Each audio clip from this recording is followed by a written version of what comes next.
स्वागत है आप सभी का मेरे YouTube चैनल एजुकेशनल स्टोरी में। आज की कहानी है मालती जोशी जी की कहानी आनंदी। अगर आपको हमारी कहानी पसंद आए तो कृपया वीडियो को लाइक एंड सब्सक्राइब ज़रूर करिएगा। चलिए तो कहानी शुरू करते हैं। गाड़ी में अकेले बैठे बैठे बोर हो चली थी।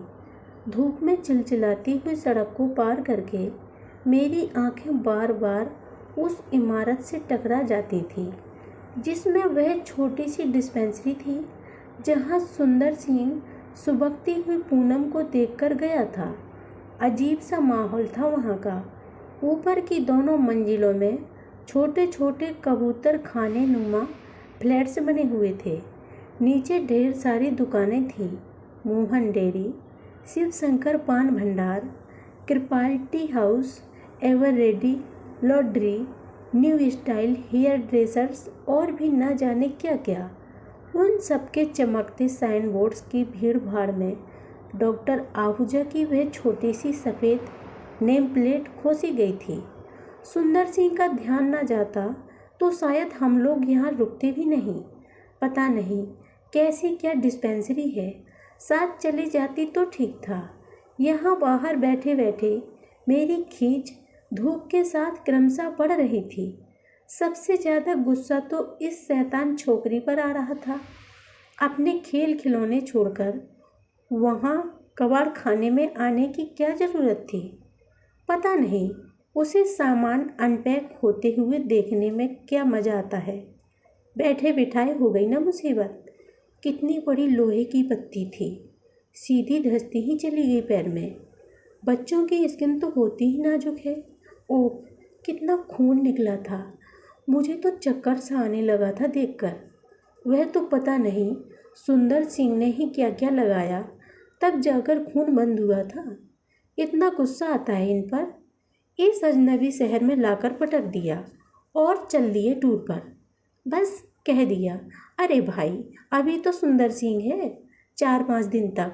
उसे भी तो मैं ही जिद करके लाई हूँ। यहाँ वालों के भरोसे रहती तो घर सेट करने में 6 महीने लग जाते। पता नहीं कैसे लोग हैं, जरा भी मुरब्बत नहीं, मुलाहिजा नहीं, अदब कायदा तो जानते भी नहीं। सच, छोटी जगहों में इन बातों का बड़ा आराम होता है। और पड़ोसी भी किस कदर रूखे हैं। इतना रोना पीटना हो गया पर कोई झांका भी नहीं। वहाँ होते तो अभी सारी कॉलोनी मुड़ जाती। अस्पताल तक मुझे जाना भी ना पड़ता, और जाती भी तो क्या इस तरह टुकुर टुकुर सड़क तकती बैठती रहती। खुद डॉक्टर साहब आकर भीतर लिवा जाते। हुजूर, डॉक्टर साहब अंदर बुला रहे हैं। मैंने चौंक कर सिर उठाया। सुंदर सिंह सचमुच खड़ा हुआ था। खिड़की के पास उसने दोबारा अपना संदेश दोहराया तो मैंने पूछा, मुझे क्यों बुला रहे हैं? फीस के पैसे तो दिए थे ना तुझे? और बेबी कहाँ है? बेबी अभी अंदर ही है। डॉक्टर साहब कुछ पूछ रहे हैं। मैं समझ नहीं पाया।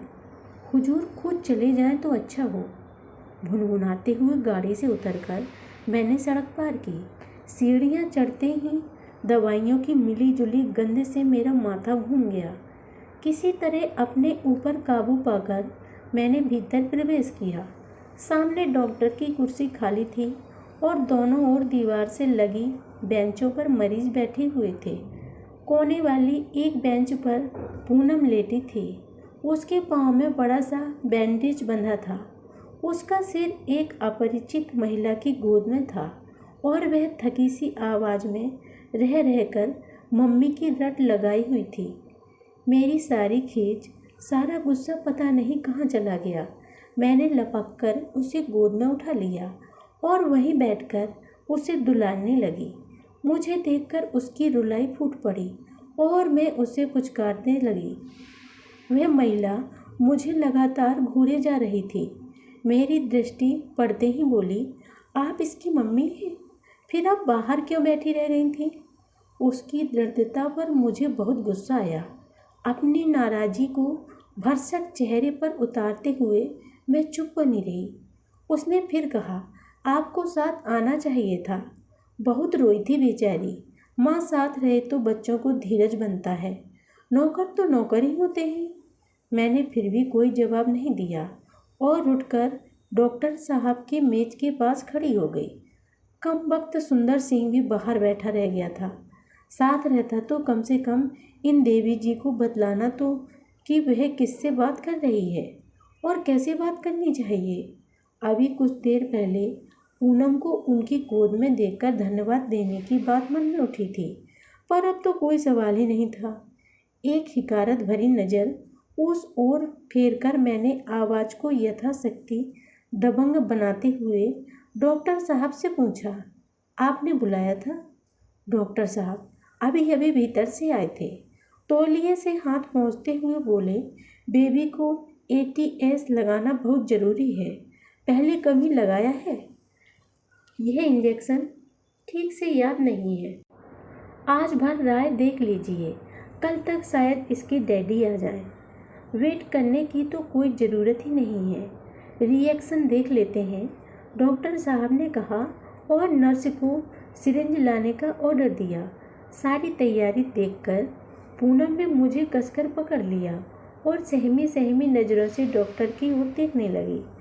तब मुझे भी भान हुआ कि उतने बड़े जख्म का ड्रेसिंग करते समय वह कितना तड़पी होगी, घबराई होगी।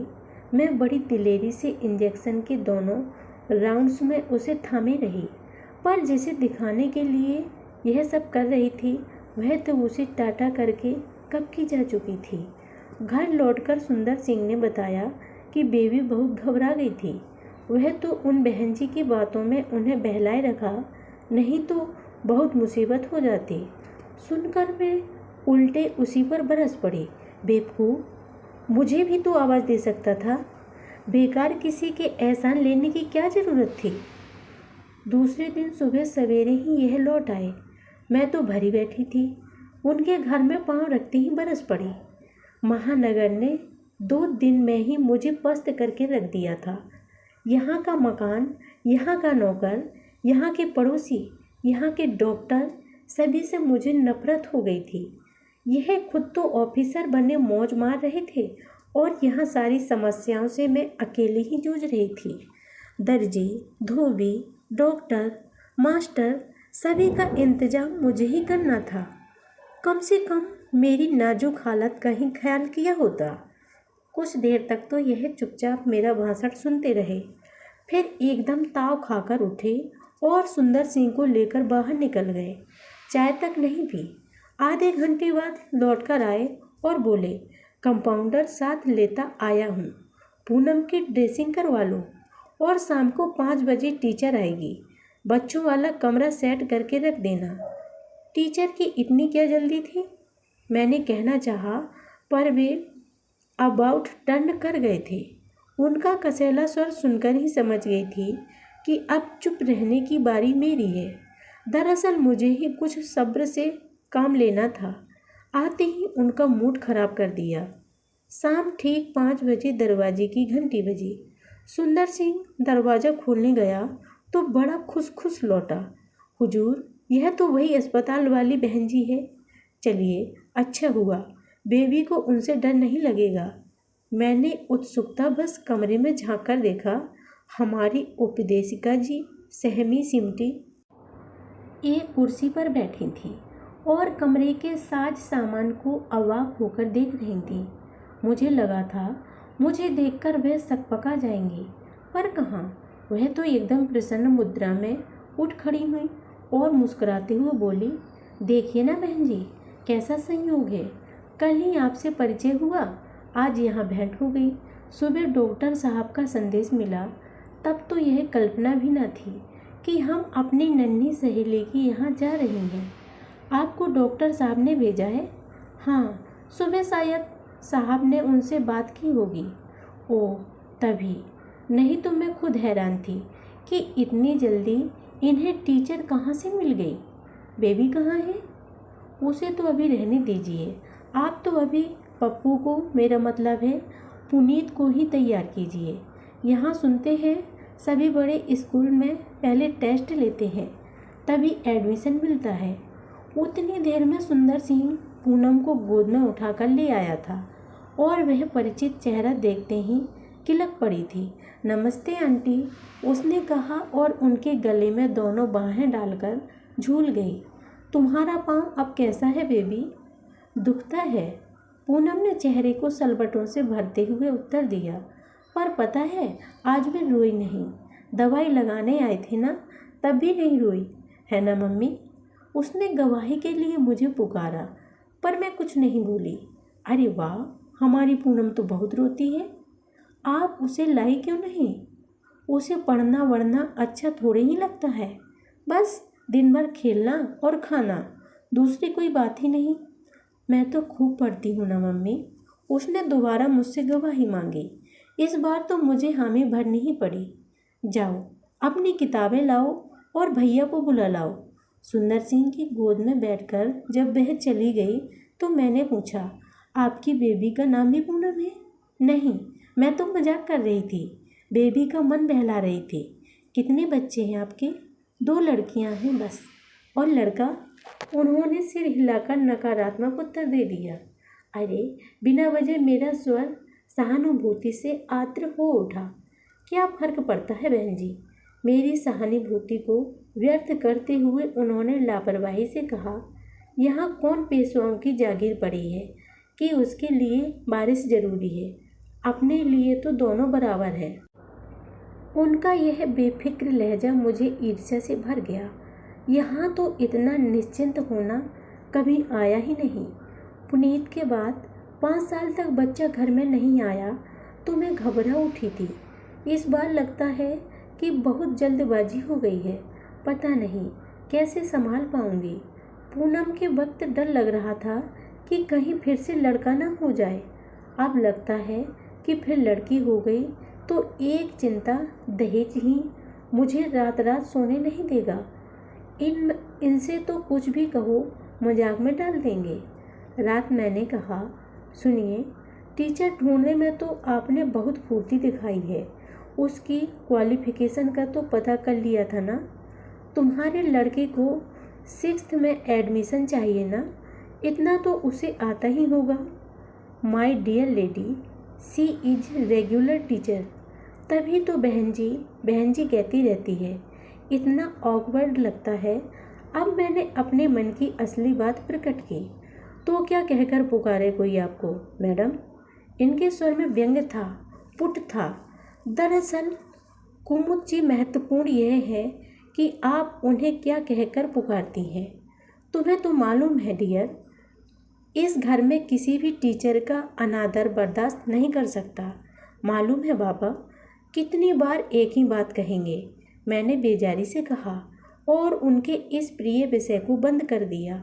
नहीं तो अभी रामायण खोलकर बैठ जाएंगे कि हमारे पिताजी हेडमास्टर हैं, हमारी बुआ टीचर थीं, चाचा टीचर थे, हमारे नाना संस्कृत के पंडित थे और मामा फारसी के विद्वान हैं।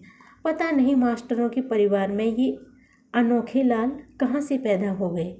और इतना अभिमान है इन्हें अपने खानदान का कि हर किसी के सामने बचपन की गाथा लेकर बैठ जाएंगे। कभी कभी तो मेरी पोजीशन इतनी विचित्र हो जाती थी। बच्चों की टीचर को पुकारने की सचमुच एक समस्या थी। बहन जी, मेरी ज़बान पर चढ़ता नहीं था। और मुसीबत यह थी कि उनका नाम तक हमें मालूम न था। डॉक्टर साहब ने शायद इन्हें बताया भी हो, पर वह उस दिन इतने तैस में थे कि बाहर आते ही सब कुछ भूल गए। मैं 2-4 दिन बाद मौका मिलने पर मैंने ही पूछ लिया, आपको क्या कहकर बुलाया जाए? मेरा प्रश्न समझने में उन्हें कुछ समय लगा। फिर धीरे से बोली, कहने को तो लोग मुझे मिसेज आचार्य भी कहते हैं। वैसे नाम मेरा आनंदी है। आपको जो भी अच्छा लगे कह लें। आनंदी नाम तो बहुत अच्छा है। मेरी एक मौसी है, उनका भी यही नाम है। जी हाँ, नाम तो अच्छा है। माँ बाप ने बहुत सोच समझ कर रखा है। जीवन में ना सही, नाम में तो आनंद है ही, उन्होंने कहा और हंस दी। इतनी बड़ी बात के साथ यह हंसी बड़ी बेतुकी लगी।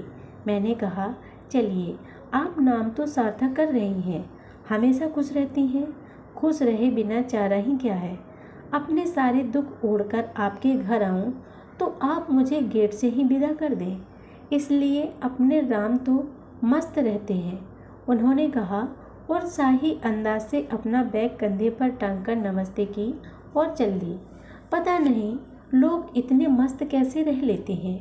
यह औरत अपनी खड़खड़िया साइकिल बारामदे से टिकाकर जब भी घर में दाखिल होती है तो एक मुस्कान के साथ उसके चेहरे की रंगत बतलाती है कि वह दिन भर धूप में यहाँ वहाँ घूमती रहती है, पर थकान का जरा सा चिन्ह भी उसके व्यवहार में नहीं होता। वही ताज़ा दम खिलखिलाहट, वही बच्चों कैसा उत्साह। यूँ घर घर ट्यूशन करने के पीछे भी कोई मजबूरी रही होगी, लेकिन इस बात को भी वह अपने फिकर नोट अंदाज में ही बयान करती। कहती, ये सप्लीमेंट्री वाले विद्यार्थी मुझे बहुत अच्छे लगते हैं। अगर सबके सब पास होने लगे तो मेरा क्या हो। स्कूल से अपने राम को हर साल अप्रैल में छुट्टी मिल जाती है। आपके हस्बैंड क्या करते हैं? एक बार मैंने उत्सुकता बस पूछ ही लिया था। क्या करेंगे, बस राज करते हैं, उसी लहजे में उत्तर मिला था। समझ गई थी कि बहुत छोटी सी पोस्ट पर होंगे, तभी ना बेचारी इतनी परेशानी उठा रही है। और पता नहीं इतनी परेशानी के बावजूद बेचारी कैसे इतनी खुश रह लेती है। चेहरे पर कभी कोई सिकन नहीं, परिस्थिति के लिए मन में कोई कड़वाहट नहीं। और एक मैं हूँ, मुझे तो लगता है जैसे संसार में मुझसे ज़्यादा दुखी प्राणी कोई और है ही नहीं। नौकरों की एक बटालियन पीछे टूट जाने का दुख हमेशा सालता रहता है। ऊपर से मकान इतना छोटा मिला हुआ है कि लगता है चारों ओर से मुझे लेने को ही दौड़ा रहा है। शिकायत करो तो यह कह देते हैं कुछ सामान कम कर दो। सुनते ही मुझे तो रोना आ जाता है। इतनी हसरत से जमाई हुई गृहस्थी है मेरी, कौन सी चीज़ फालतू है जो उठाकर फेंक दूँ। नई परिस्थितियों से समझौता करते करते इतनी पस्त हो गई मैं कि एक दिन बुखार ही हो आया। यह तो हस्ब मामूल दौरे पर ही थे। किसी तरह चपरासी के कच्ची पक्की रोटियां सिकवाकर बच्चों को खाना दिया और पड़ रही। इतना गुस्सा आ रहा था इन पर, एक तो ऐसी सड़ी सी जगह में लाकर पटक दिया, ऊपर से यह भी नहीं कि ढंग का कोई नौकरी ढूंढ कर दिया होता। मिसेज आचार्य उस दिन ठीक बेडरूम के दरवाजे पर ही आकर खड़ी हो गई। बेबी ने बताया कि आपकी तबीयत ठीक नहीं है, और कोई दिन होता तो मुझे इनकी यह हरकत शायद अच्छी न लगती, पर उस दिन मैं तरस गई थी कि कोई आकर मेरा हाल पूछे। आइए ना, मैंने उठकर उनके लिए जगह बनाते हुए कहा, पर वह पलंग पर नहीं बैठी। ड्रेसिंग टेबल वाला स्टूल खींचकर उस पर बैठती हुई धीरे से बोली, साहब शायद यहाँ नहीं है, बस मुझे तो बहाना मिल गया। पता नहीं कितनी देर तक मैं बड़बड़ाती रही। उस समय यह भी भान नहीं रहा कि इतनी सारी बातें हर किसी के सामने करनी भी चाहिए या नहीं। अपना ज्वर ख़त्म होते होते मैंने अनुभव किया कि इस बीच उनकी आंखें बराबर मुस्कुराती रही हैं। शायद मेरी सारी बकवास को उन्होंने पूनम और पुनीत की नोक झोंक से ज़्यादा महत्व नहीं दिया था। इसका एहसास होते ही एकदम मुँह फुलाकर चुप हो गई मैं। मेरे चुप होते ही वह अपने हमेशा वाले अंदाज में बोली, आप बीमार हैं ना, इसीलिए इतनी परेशान हो रही हैं। नहीं तो सच बात तो यह है कि मर्द बाहर रहते ही अच्छे लगते हैं। घर लौटने में देर सवेर हो जाए तो गुस्सा तो ज़रूर आता है, लेकिन ये लोग घर में रहना तो परेशान कर डालते हैं। ठीक कह रही हूँ ना? और उस प्रश्न पर मुझे एकदम हंसी आ गई। अपनी पहली वाली कोफ्त भूलकर मैं इनकी तानाशाही के किस्से लेकर बैठ गई। बाप रे, घर में रहते हैं तो सबकी अच्छी परेड हो जाती है। ये किताबें कैसी फैली हैं, यह बॉस बेसिन कितना गंदा हो रहा है, ये जाले कब से नहीं निकाले गए, यह नीटिंग घर भर में क्यों घूम रही है। तब तो सचमुच ऐसा लगता है कि ये महीने में 10 दिन बाहर रहते हैं तो 20 दिन रहा करें।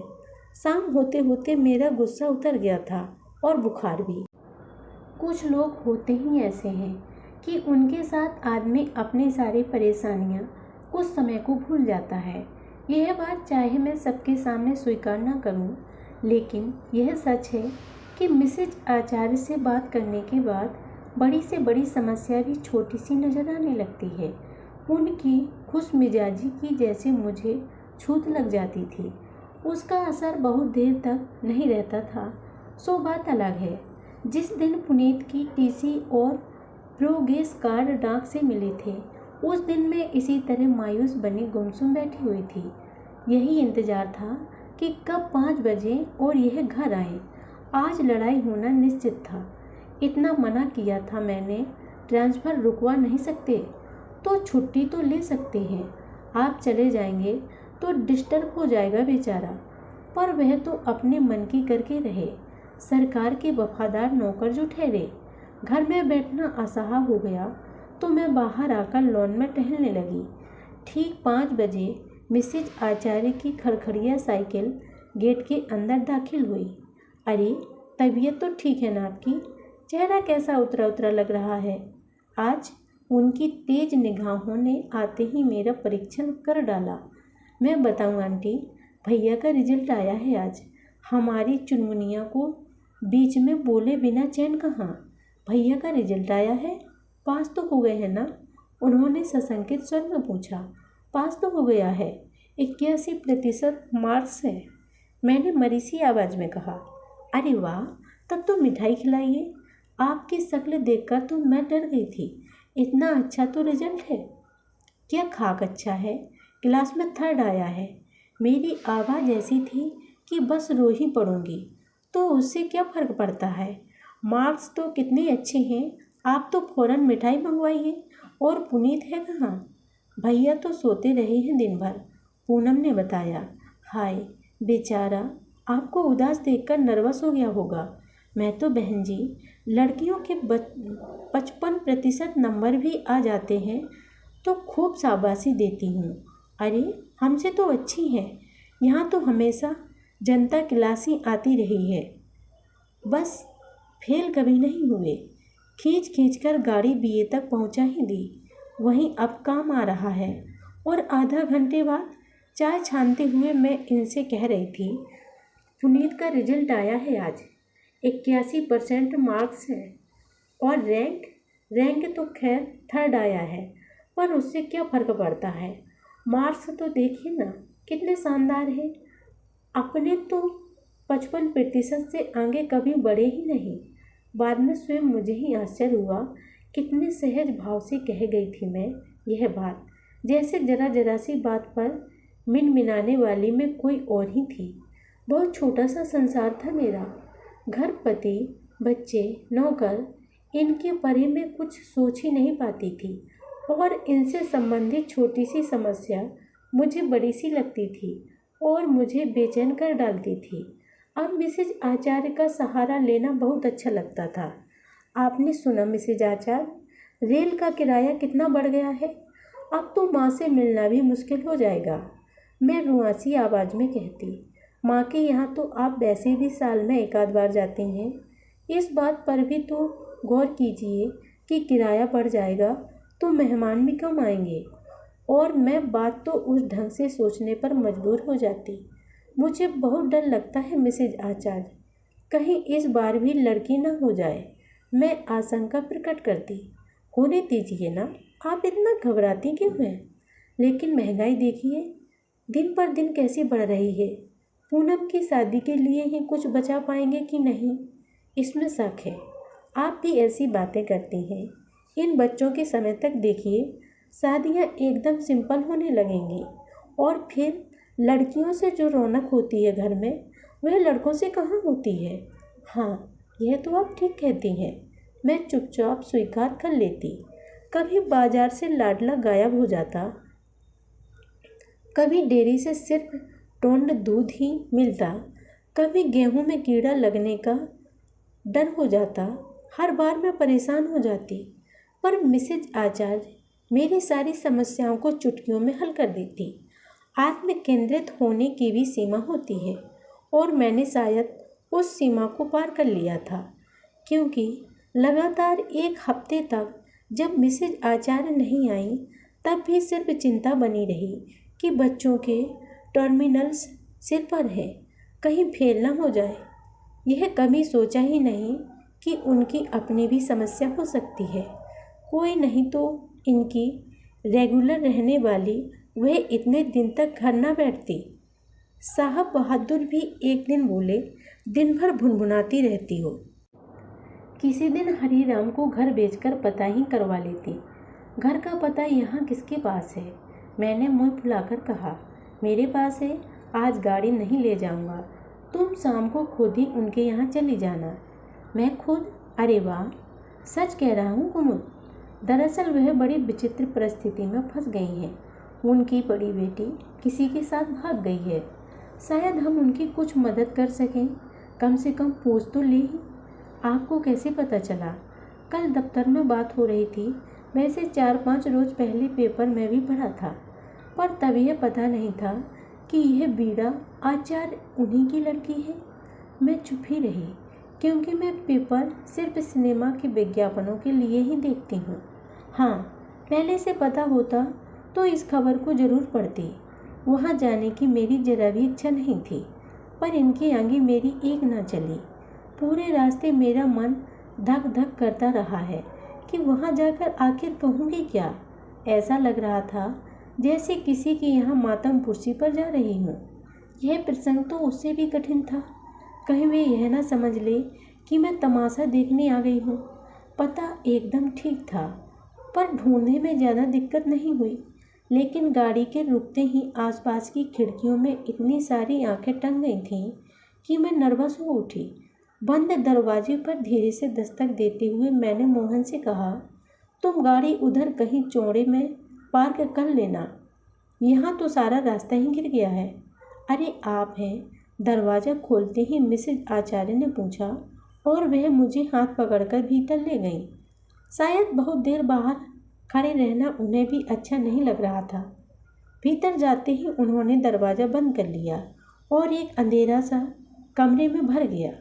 किसी तरह मिसेज आचार्य के पीछे पीछे चलती हुई मैं दूसरे कमरे में पहुंची, जो शायद रसोई घर था। दीवार से टेक लगाए पटरी पर बैठी एक 10-12 साल की लड़की चंदा मामा पढ़ रही थी। मीनू उठो तो, उन्होंने कहा और पटरा मेरे आगे बिछाते हुए कहा, बैठिए ना। मीनू, बाहर के कमरे में खरखराती आवाज़ आई। क्या है? बेचारी से मीनू ने कहा। कौन आया है? मम्मा की सहेली है। मोटर में कौन आया है? कहा तो कि मम्मा की सहेली है, मीनू ने कहा और धीरे से बीच वाला दरवाज़ा उड़का दिया। आवाज़ अब भी आ रही थी, पर अर्थ बोध नहीं हो रहा था। मीनू, चाय बना झटपट, मिसेज आचार्य ने कहा। दरवाज़ा बंद होते ही उनके चेहरे का तनाव कम हो गया था। चाय वाय रहने दीजिए, दरअसल मैं देखने आई थी, कहीं आप बीमार तो नहीं? मैं सफाई से झूठ बोल गई, पर इतना कहते कहते भी मुझे पसीना छूट गया। उन्होंने कुछ जवाब नहीं दिया। वे कप प्लेटें निकालती रहीं, मीनू को अच्छी चाय बनाने के निर्देश देती रहीं, उसे स्टोव जलाने में मदद करती रहीं। हाथ धोकर जब वे मेरे पास आकर बैठी तो उन्होंने कोई दूसरा ही विषय छेड़ दिया था। मुझे उस वार्तालाप में जरा भी मज़ा नहीं आ रहा था, उल्टी कोफ्त हो रही थी। इन पर तो इतना गुस्सा आ रहा था, बस भेज दिया संवेदना प्रकट करने के लिए। अरे यहाँ किसी को कोई मलाल भी तो हो। पहले मैंने यह उपेक्षा भी नहीं की थी कि वह मेरे गले में बाहें डालकर रो पड़ेगी, पर इतनी बड़ी बात हो जाने पर आदमी कम से कम उदास तो होता है। यहाँ तो बस मम्मा पापा को दे आऊँ। हमारे सामने 2 कप रखते हुए मीनू ने होली से पूछा, दे दे। उनकी आवाज़ में हिकारत स्पष्ट थी। पापा उठिए, चाय ले लीजिए। दूसरे कमरे से मीनू की आवाज़ आई। उत्तर में नहीं सुन सकी, क्योंकि मिसेज आचार्य ने उठकर धीरे से बीच वाला दरवाज़ा फिर उड़का दिया था। बीमार है? मैंने धीरे से पूछा। हाँ, कब से? बरसों से। इस अप्रत्याशित जवाब पर मैं चौंक कर रह गई। कमरे में घुसते ही जो एक भक्का सा मेरी नाक में घुसा था, उसका रहस्य अब खुला। अब उस घुटन भरे वातावरण में बैठना मेरे लिए असह्य हो गया। किसी तरह चाय पान समाप्त करके मैं उठ खड़ी हुई। चलूँगी मैं अब। घर पर बच्चे घबरा रहे होंगे। हरीराम भी पता नहीं अब तक आया भी कि नहीं। उन्होंने कुछ देर और बैठने का अनुरोध नहीं किया। सुपारी कतरती हुई बोली, चलिए आपको गाड़ी तक छोड़ाऊँ। कौन है? बाहर वाले कमरे में पैर रखते ही प्रश्न हुआ। मैं हूँ, बहन जी को सड़क तक छोड़ने जा रही हूँ, उन्होंने जवाब दिया और मुझे लेकर सड़क पर आ गई। मीनू हम लोगों के पीछे दरवाजे तक आई थी। मम्मा जल्दी आना, उसने कातर स्वर में कहा। मीनू उसकी कर्कश स्वर में अंदर से बुलाहट हुई। मेरी स्नब की डिबिया कहाँ है? मिसेज आचार्य। कुछ दूर तक चलने के बाद मैंने कहा, आपके मिस्टर की आई साइट क्या बहुत ख़राब है? बहुत ज़्यादा। क्या शुरू से ही है या? शुरू से तो नहीं थी। भाग्य की यह मेहरबानी तो इन लड़कियों के जन्म के बाद हुई है। कोई एक्सीडेंट हुआ था? हाँ, एक्सीडेंट ही समझिए। आनंद केमिकल्स में अच्छी नौकरी थी। एक दिन लेबोरेटरी में पता नहीं कैसा विस्फोट हो गया। 4-5 लोग घायल हो गए। इनकी तो आंखें ही जाती रहीं। कंपनी ने मुआवजा तो दिया होगा? दिया था ना, उसी के सहारे तो ट्रेनिंग की। उसी की कृपा से तो यह 2 कमरे का घर बच रहा, नहीं तो इसे भी बेचना पड़ता। आपके हस्बैंड अब कुछ नहीं करते? करते हैं, मेरी चौकीदारी करते हैं। नहीं, मेरा मतलब था आजकल काफ़ी व्यवसाय चल पड़े हैं। मैंने बिना वजह सकुचाते हुए कहा, मैं समझ गई आपका मतलब, लेकिन बहन जी काम तो करने वाले के लिए होते हैं, और कुछ नहीं तो घर बैठे ट्यूशन ही कर सकते थे। MSc पास है, पर आंखें गईं तो नौकरी छूट गई। नौकरी छूट गई तो दिल टूट गया। अपने पास तो दिल है ही नहीं, टूटने का सवाल ही नहीं उठता। 11 साल से इस गृहस्थी की गाड़ी खींच रही हूँ मैं। सीता का वनवास तो 14 साल में पूरा हो गया था। मुझे कितने दिन भुगतना है ईश्वर ही जानता है। छी, कैसी बातें कर रही हैं आप? मैंने सांत्वना के सुर में कहा। ठीक ही तो कह रही हूँ बहन जी, यह वनवास नहीं तो क्या है? आप नहीं जानती, आदमियों के इस जंगल में लड़कियों को लेकर रहना कितना कठिन है। वह चलते चलते एकदम रुक गई। वैसे सुना तो होगा अपने शहजादे सलीम अनारकली को लेकर भाग गए हैं। जी, वह तो सुना था। दरअसल मैं इसीलिए आई थी, हम लोगों की उनसे कुछ मदद हो सके तो। मैं बोलते समय इतना हकला रही थी कि जैसे मेरी अपनी लड़की ही किसी के साथ चली गई हो। मदद का तो अब कोई प्रश्न ही नहीं है। उनकी शादी हुए 5 रोज हो चुके हैं। अब तो यही मनाना है कि जहाँ रहे, जैसे रहे, खुश रहे। कुछ देर तक हम लोग खामोशी में चलते रहे। मैंने अनुभव किया कि मेरे बगल में चलने वाली यह औरत कितनी अकेली है। तभी तो इतनी दिलेरी से सारे आघात सह जाती है और चेहरे पर सिकन तक नहीं लाती, क्योंकि अगर रोना भी चाहे तो एक कंधे की ज़रूरत होती है जिस पर सिर रखा जा सके। अब आपने क्या सोचा है? गाड़ी में बैठते हुए मैंने औपचारिकता पूछ लिया। सोचना क्या है, पूजनीय मातेश्वरी को लिख भेजा है कि कुछ दिन यहाँ आकर रहो। मीनू अकेली घर में रहना नहीं चाहती और मैं कितने दिन घर बैठ सकती हूँ। फिर गाड़ी का फाटक धीरे से बंद करते हुए बोली, वैसे माँ आ भी गई तो कितने दिन रहेंगी, यही देखना है। घर का वातावरण ही ऐसा है कि भागने की सुविधा होती तो मैं भी कब की भाग जाती। लड़कियों को क्या दोष दूँ? यह तो गनीमत है कि लड़का ड्राइंग मास्टर है। दूध वाले के साथ ही चली जाती तो मैं क्या कर लेती। मोहन चलो भाई, मैंने कहा और निढाल होकर सीट पर सिर टेक दिया।